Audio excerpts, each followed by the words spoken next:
This is your Lead Left podcast for the week of June 30. I'm Randy Schwimmer. Welcome back. Markets happen when you're making other plans. This was true again last week as confrontation with Iran, instead of caving U.S. markets, supported them. Equity indices approached record highs and the U.S. dollar strengthened, at least for a time. We expect inflation and rate uncertainty will continue to weigh on investors. Nevertheless, April's Sell America motif has shifted. We didn't sell anything, one experienced investor told FT's Katie Martin. The world is overweight U.S. for a reason. That again puts the spotlight on what private markets can do in an ever-changing macro landscape. At the bank replacement end of the market, large asset managers see convergence as a trend. One example is the confluence of channels, retail and institutional. Then there's the blurring of assets, public and private.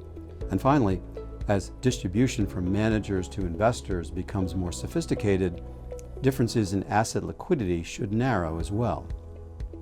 But traditional middle market loans will not necessarily be subject to these same dynamics. As a recent article in Bloomberg highlighted, big bank trading desks struggle to make an active secondary market in illiquids.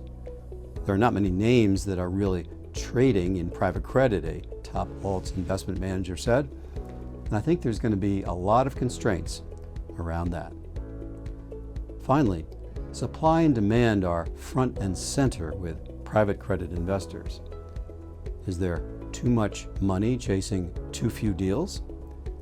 Well, according to the American Investment Council, there are 14,200 private equity-owned companies in the U.S. That's less than 5% of the 300,000 middle market companies between 10 million and $1 billion in revenues, per JP Morgan.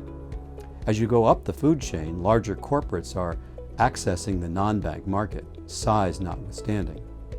But fewer mega deals by number compared to mid-caps to meet investment demand. Beyond traditional corporates, significant national long-term needs, by one estimate as high as $100 trillion, exist for infrastructure, power and utilities, data centers, defense, and energy transition.